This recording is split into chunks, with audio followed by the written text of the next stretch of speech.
제가 신대원 다닐 때 존경했던 교수님께서 주일 설교를 언제 준비해야 되느냐에 대해서 저희들에게 가르치신 적이 있습니다.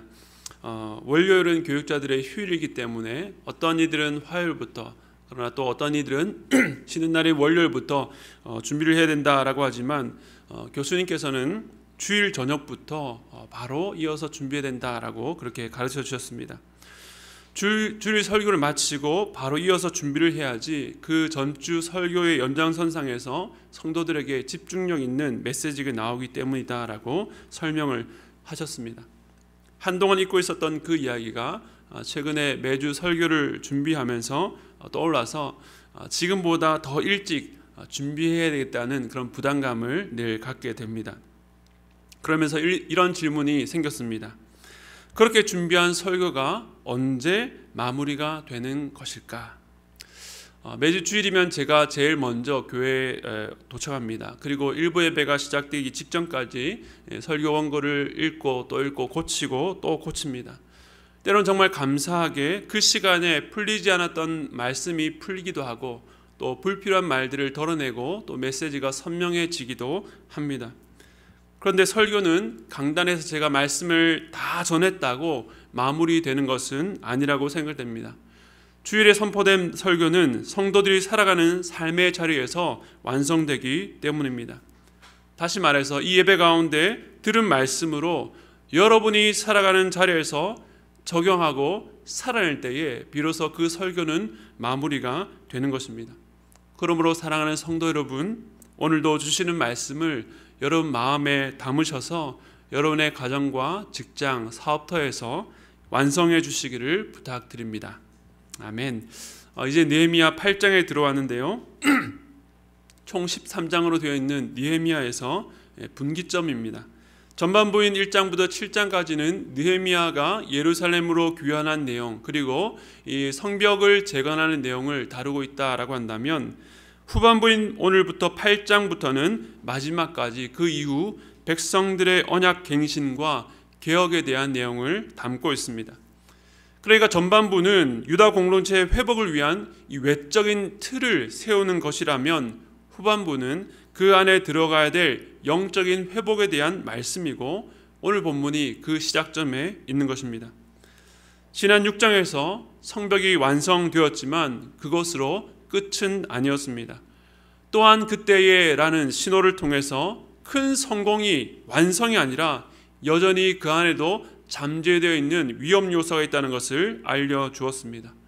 그리고 그와 함께 내 하나님이 내 마음을 감동하사의 시간도 있어서 그 어려움, 그 위기의 때를 풀어갈 수 있는 지혜를 주신다고 말씀을 주셨습니다.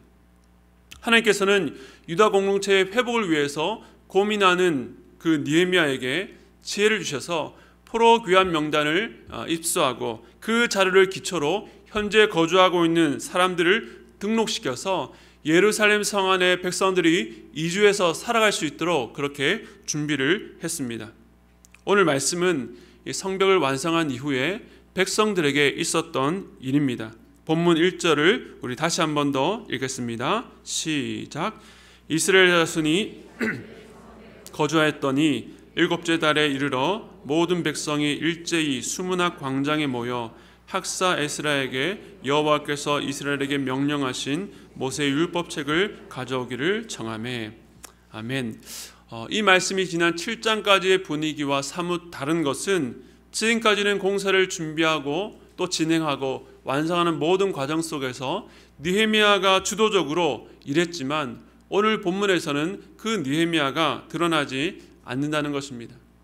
즉, 이 일이 어떤 리더 한 사람의 주도로 이루어진 것이 아니라 모든 백성들이 자발적으로 그리고 적극적으로 이루어진 그런 모임이라는 것을 강조하고 있는 것입니다. 자기 성읍에 거주하던 백성들이 일제히 모였다라고 말씀합니다. 그런데 여기서 일제히라고 번역된 단어를 원래 의미로 직역하면 한 사람과 같이라고 번역할 수 있습니다. 그러니까 여기 모인 사람들이 저마다 각기 다른 생각하고 모인 것이 아니라, 즉 어떤 사람은 아무 생각 없이, 어떤 사람은 나가기 싫었는데 억지로 등 떠밀려서 온 것이 아니라는 것입니다. 출석 체크를 하니까 자리를 채우려고 온 것도 아니었습니다. 그 수많은 사람들이 한 사람과 같이, 즉 같은 마음으로 모였습니다. 그리고 놀랍게도 이 백성들이 먼저 나서서 학사 에스라에게 율법책 가져오기를 청했습니다. 매우 이례적입니다. 지금까지 이스라엘 역사 가운데 이런 일은 거의 없었습니다. 언제나 하나님께서 먼저 선지자를 보내셔서 말씀 듣기를 싫어하는 백성들에게 억지로라도 말씀을 전하게 하셨습니다. 지금까지는 항상 하나님께서 먼저셨는데 이번에는 백성들이 자발적으로 모여서 율법책을 읽어달라라고 요청한 것입니다. 이어서 3절을 보겠습니다. 함께 읽겠습니다. 시작. 광장에서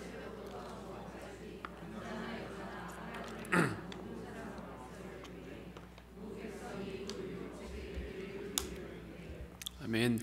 모인 사람들이 새벽부터 정오까지, 즉 새벽을 오전 6시 정도로 생각하면 적어도 6시간 이상을 그 율법책에 귀를 기울였다라고 하는 것입니다.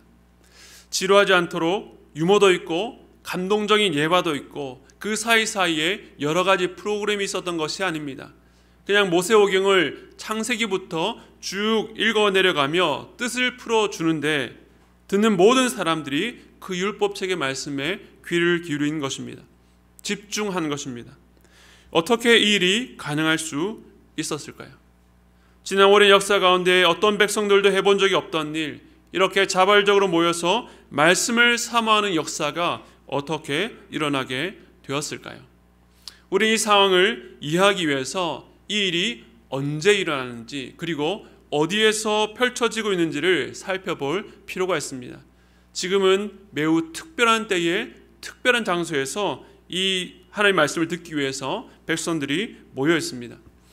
오늘 본문 1절과 2절을 보면 일곱째 달 초하루에 백성들이 모였다고 말씀합니다. 일곱째 달 초하루는 시기적으로 중요한 두 때가 만나는 지점입니다. 먼저 첫 번째는 일곱째 달은 유대력으로 볼 때에 신년에 해당하는 달입니다. 즉 지난 한 해가 지나가고 새로운 해가 시작되는 시점입니다. 이 신년을 알리는 일곱째 달에는 유대인들에게 매우 중요한 행사가 많았습니다. 이달 10일에는 대속죄일이라고 해서 1년에 한 차례 대제사장이 백성들의 모든 죄를 지고 그 지성소 안에 들어가서 용서를 구하는 그런 중요한 절기가 있었습니다.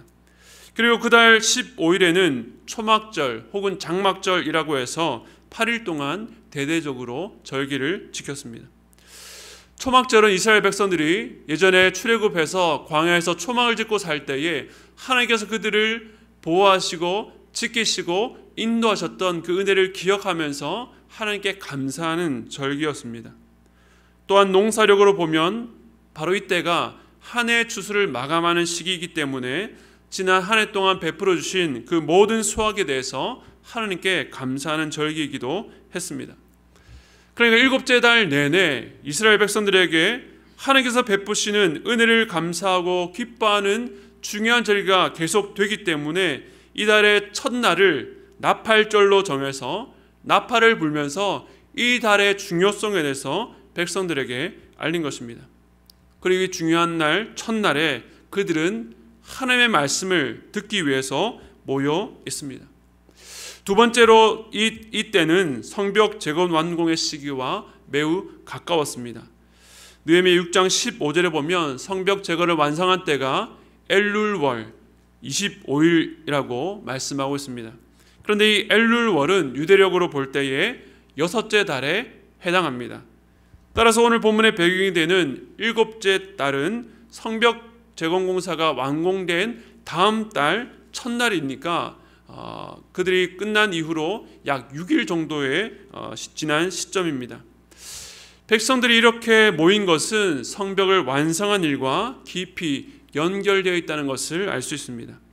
이처럼 성벽 공사가 끝난 지 얼마 안 되어 한 해의 시작, 또 중요한 절기가 있는 신년이 시작되었고 바로 그때에 백성들이 말씀을 듣기 위해서 모인 것입니다. 백성들은 52일에 공사가 끝난 뒤에 처소로 돌아가서 그동안 돌보지 못했던 가정과 또 터전을 보살펴야 했을 것입니다. 육체적으로 소진된 터라 긴장을 풀고 쉼을 누려야 될 시간이었습니다. 하지만 그들은 자기 거처에서 가만히 쉬고만 있지 못했습니다. 하나님의 일에 동참했고 그것을 완성했으니 성취감을 갖고 이제는 됐다라고 머물러 있었던 것이 아니라 무언가 마음에 간절함이 생겼던 것입니다.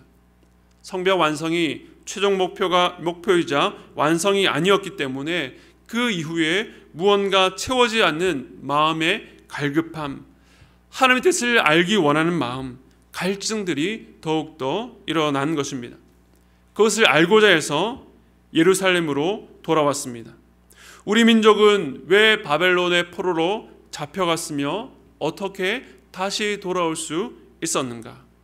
다시 돌아왔지만 왜 여전히 그 다윗 왕국과 같은 큰 영광을 누릴 수가 없는가? 하나님께서는 왜 이때에 느헤미야를 보내셔서 이 성벽을 완성하게 하셨는가? 그리고 이 모든 일은 우리에게 어떤 의미인가? 그리고 앞으로 하나님은 우리를 통해서 어떤 일을 행하고자 하시는가? 이런 고민과 질문 끝에 백성들이 일제히 말씀을 듣기 위해서 모여든 것입니다. 그리고 이들이 모인 장소도 매우 특별합니다. 백성들은 수문학 광장에 모였습니다. 물론 이곳이 모든 백성들이 수용하기에 넓은 지역이기 때문에 모였을 수도 있습니다.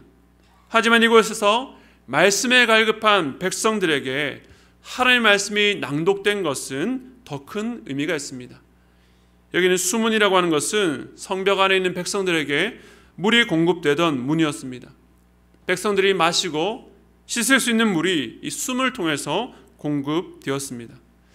성경에서 물이 갖는 이미지는 먼저는요, 백성들을 깨끗하게 하는 수단입니다. 정결 예식은 물을 통해서 더러운 손과 발을 씻게 해서 백성들을 더럽게 하는 근원인 죄를 결국에는 깨끗게 해주실 것을 소망하게 합니다. 또한 물은 생명을 뜻합니다.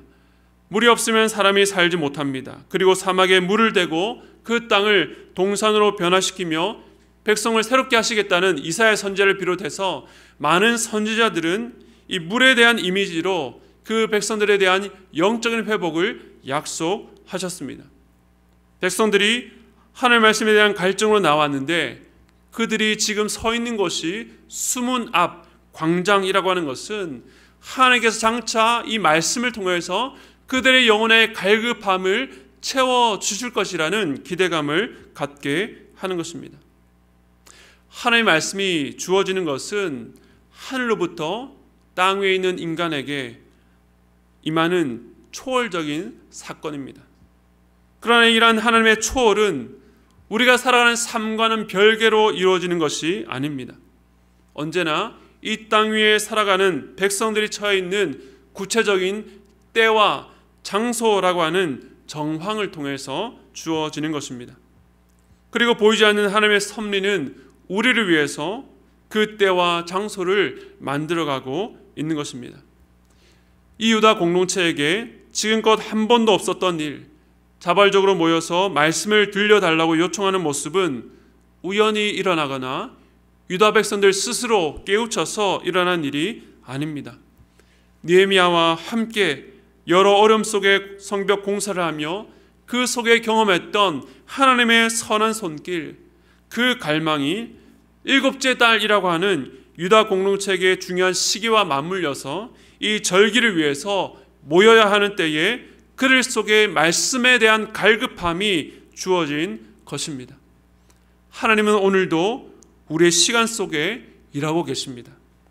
우리의 시간은 그저 물리적으로 어제가 지나가고 오늘이 오고 또 내일을 맞이하는 것처럼 무감각하게 흘러가지 않습니다.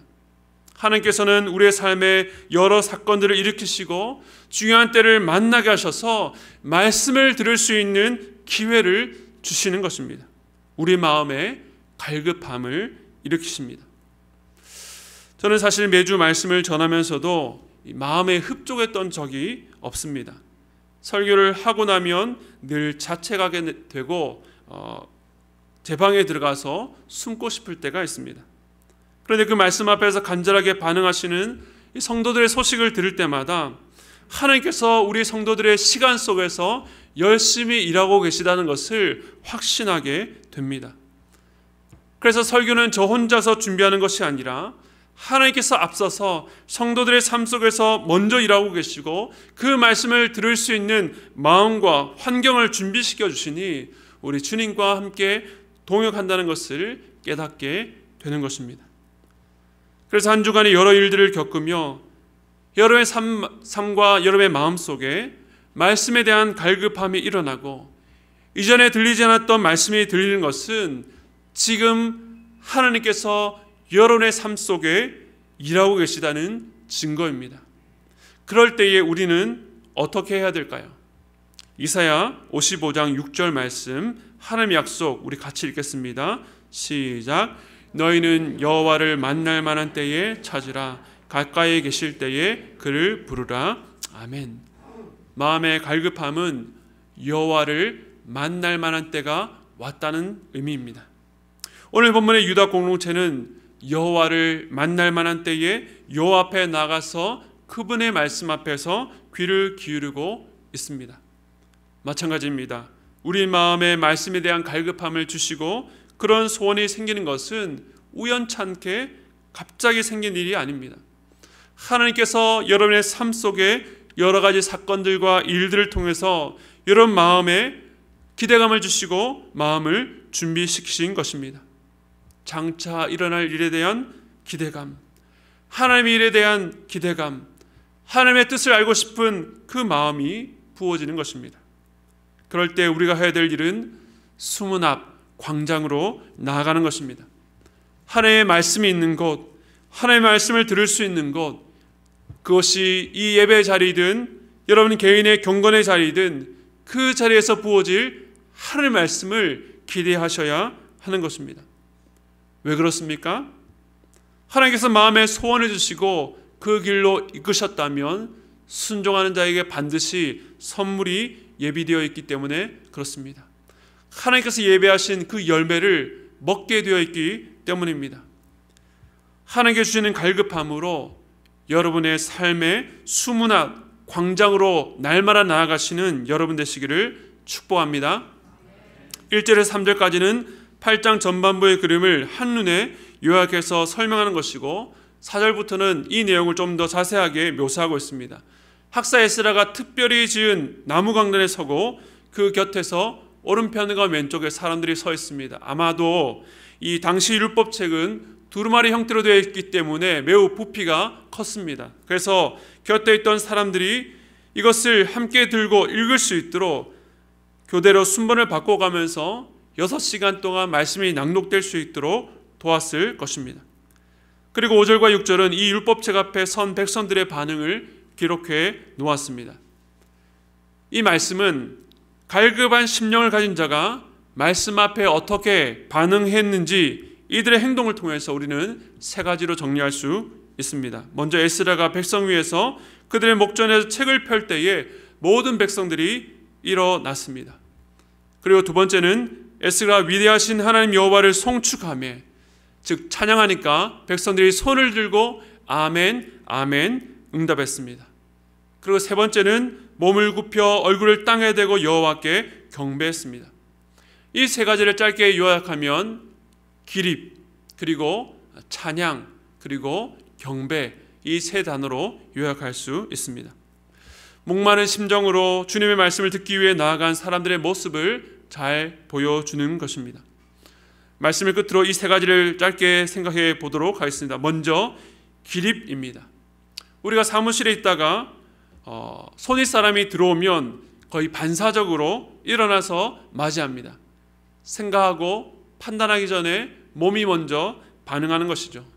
아직 말씀이 선포되기 전에 단지 율법책의 말씀을 펴기만 했는데 백성들이 일어나는 것은 그들의 마음 깊이 하나님의 말씀에 대한 경외심이 있었기 때문입니다. 내가 하나님의 말씀을 존중하기 때문에 앉아있을 수가 없습니다.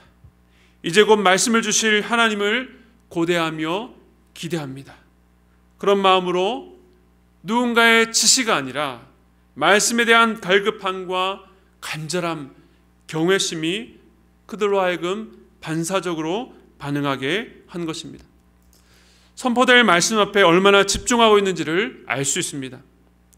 우리가 하나님의 말씀 앞에 서게 될 때에 여러분은 어떻게 반응하십니까? 매일 정해놓은 말씀을 펴기 전에 여러분은 어떤 기대감으로 그 말씀 앞에 서 계십니까? 늘상 있는 일이기 때문에 별 기대감 없이 의무감으로 말씀을 펴지는 않습니까? 여러분 앞에 놓인 하나님의 말씀이 얼마나 높고 귀한 말씀인지 그 앞에서 기립하는 경외심을 가져야 됩니다. 두 번째는 찬양입니다. 특별히 에스라가 위대하신 하나님 여호와를 찬양했을 때에 백성들은 손을 펴고 들고 아멘 아멘 응답했습니다. 손을 든다는 것은 하나님께 영광을 돌리는 모습입니다. 아멘도 마찬가지입니다. 그렇습니다. 동의합니다. 그와 같이 이루어지기를 원합니다. 라고 강력한 동의를 표현한 것입니다. 즉 이 시간 우리에게 말씀하시는 하나님이 위대하신 분임을 인정하며 높여드리는 것입니다. 찬양은 우리가 하나님께 드려지는 행위입니다. 오늘도 우리가 예배 때의 말씀을 듣기 전에 주님을 먼저 찬양했습니다. 이 찬양을 통해서 우리에게 말씀하시는 하나님이 어떤 분인지를 우리 마음에 깊이 새기게 되는 것입니다. 말씀을 듣기 전 그 찬양의 가사에 우리의 마음에 고백을 담아서 하나님께 올려드리는 것입니다. 이처럼 우리에게 말씀하시는 하나님을 찬양하고 인정하는 것이 말씀을 듣기 전에 선행되어야 하는 것입니다. 그런데 우리는 예배를 드리거나 말씀을 읽을 때에 늘 내가 받을 것만을 먼저 생각하는 경향이 있습니다. 그러나 예배는 그 앞서서 우리가 먼저 하나님께 드리는 시간입니다. 말씀 앞에 설 때마다 말씀하시는 하나님이 어떤 분인지를 먼저 인정하시고 그분께 집중하시기 바랍니다. 그 하나님을 먼저 높여드리시기 바랍니다. 위대하신 하나님, 내가 하나님을 찬양합니다. 우리에게 말씀하소서. 그것이 우리가 말씀 앞에서 회복되어야 될 두 번째 반응입니다. 끝으로 세 번째는 경배입니다. 백성들이 몸을 굽혀 얼굴을 땅에 대고 경배했습니다. 이 모습이 경배의 의미를 우리에게 잘 보여줍니다. 주님을 경배한다는 것은 주님의 높으심 앞에서 내가 바짝 엎드리는 것입니다. 그래서 이 세상에서는 내 가장 고상한 얼굴이라도 가장 밑바닥 더러운 땅에 닿을 만큼 숙여서 엎드리는 것입니다. 그 크신 하나님 앞에서 비천한 우리를 인정하고 긍휼을 구하면서 엎드리는 것입니다. 하나님의 말씀 앞에 서게 될 때에 누가 고기를 뻣뻣하게 들고 나갈 수 있습니까? 하나님이 어떤 분인지를 알면 그럴 수가 없는 것입니다. 이것은 비단 몸의 자세만을 말하는 것이 아닙니다. 마치 엎드려서 머리를 땅에 닿을 만큼 숙이듯이 나의 생각과 나의 경험과 나의 명철, 나의 가치관을 다 내려놓고 주님 앞에, 주의 말씀 앞에 서는 것입니다. 나의 지혜를 내려놓고 주여 말씀하옵소서라고 나아가야 하는 것입니다. 이처럼 기립과 찬양과 경배, 이 중요한 것은요, 오늘 백성들이 갈급해서 보인 이러한 행동이 말씀을 선포하기 전의 모습이라는 것입니다. 말씀이 선포하기 전에 일어섰고, 말씀이 선포되기 전에 하나님을 찬양했고, 말씀이 선포되기 전에 몸을 굽혀 얼굴을 땅에 대고 하나님께 경배했던 것입니다. 바로 이 모습이 오늘 우리가 회복되어야 될 모습입니다. 말씀을 듣기 전 여러분의 자세와 태도는 어떻습니까? 여러분은 두루마리 율법책 앞에 서 있는 백성들처럼 말씀 앞에 경외함으로 서 있는 예배자입니까? 아니면 말씀의 소비자입니까? 이 말씀의 소비자라는 말이 좀 생소하게 들리실 수도 있습니다. 일반적으로 소비자는 어떤 사람입니까? 쇼핑몰에서 물건을 검색하고 비교하고 선택합니다. 때로는 구매했다가도 마음에 들지 않으면 반품하는 것이 소비자입니다. 마찬가지입니다. 오늘날 유튜브를 통해서 수많은 설교자의 말씀을 들을 수 있는 환경은 우리에게 참 유익하기도 하지만 한편으로는 우리를 예배자가 아니라 소비자의 자리에 머물게 할 위험도 있습니다. 설교자를 검색해서 말씀을 듣습니다. 좀 듣다가 아니다 싶으면 중지하고 다른 말씀을 찾고 듣습니다. 그렇게 반복하다 보면 말씀 앞에 겸손히 서는 예배자가 아니라 빠른 시간 안에 말씀을 판단하고 취사 선택하는 소비자로 전락할 수 있다는 것입니다. 말씀의 소비자는 스스로 들을 말씀인지 아닌지를 판단합니다. 그렇게 판단하면 말씀 앞에서 우리의 마음이 높아질 수밖에 없습니다. 무언가 내 지성과 감정을 자극해서 내 귀를 솔깃해야 그때부터 반응하려고 합니다. 그러나 말씀은 소비할 대상이 아니라 우리가 경배하고 순종해야 될 대상입니다. 말씀은 그 자체로 권위와 능력을 가진 하나님의 말씀인 것입니다. 그렇기에 말씀이 선포되기 전부터 그 권위 앞에 마음을 집중하고 하나님을 찬양하며 엎드려 경외하는 마음이 우리 안에 회복되어야 할 것입니다. 나의 판단과 생각 앞서서 하나님의 말씀을 말씀으로 인정하는 여러분 되시기를 축복합니다. 현장에서 말씀을 잘 듣는 것도 중요하지만 들을 준비가 먼저 되어야 되는 것입니다.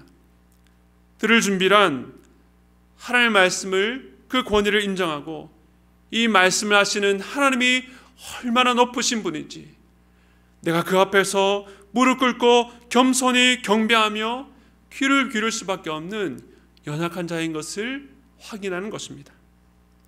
오늘 말씀에서 이스라엘 자손들이 자기들의 성읍에 거주하다가 7째 달에 이르러서 수문학 광장에 모인 것처럼 여러분도 지난 6일간에 각자의 처소에서 거주하다가 주일날 이곳 예배당에 모였습니다.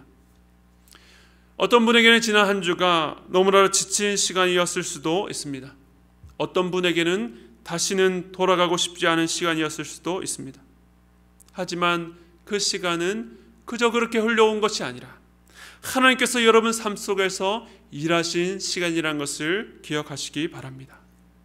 왜 그런 일들을 허락하시는지 우리는 그 이유를 다 알 수 없지만 하나님은 그 일을 통해서 갈급함으로 이 예배의 자리, 말씀의 자리에 서게 하시는 것입니다. 왜냐하면 이 하나님의 말씀은 우리로 소생케 하고 회복케 하시는 살아있고 능력 있는 말씀이기 때문입니다. 그렇기 때문에 이 말씀 앞에 설 때마다 정말로 겸손하고 두려운 마음이 우리 안에 회복되어야 될 줄로 믿습니다. 높은 마음이 아닌 겸손한 마음으로 하나님의 말씀을 말씀으로 인정하는 여러분 되시기를 축복합니다. 왜냐하면 그 말씀이 우리의 삶에 임하기만 하면 그 말씀이 우리의 삶에 가장 연약하고 죽어있는 부분이라 할지라도 닿기만 하면 우리는 살아날 수 있기 때문에 그렇습니다. 그러므로 우리 그런 마음이 회복되기를 이 시간에 간절히 간구하기를 원합니다. 우리의 삶에 말씀의 권위가 회복되게 하여 주시옵소서. 내가 말씀을 말씀으로 인정하지 않고 말씀을 판단하고 말씀을 취사 선택하려고 했던 나의 높은 마음을 이 시간에 내려놓고 그 말씀을 들리기 전 우리의 낮고 겸손한 마음으로 그 앞에 바짝 엎드리는 저와 여러분 되시기를 축복합니다.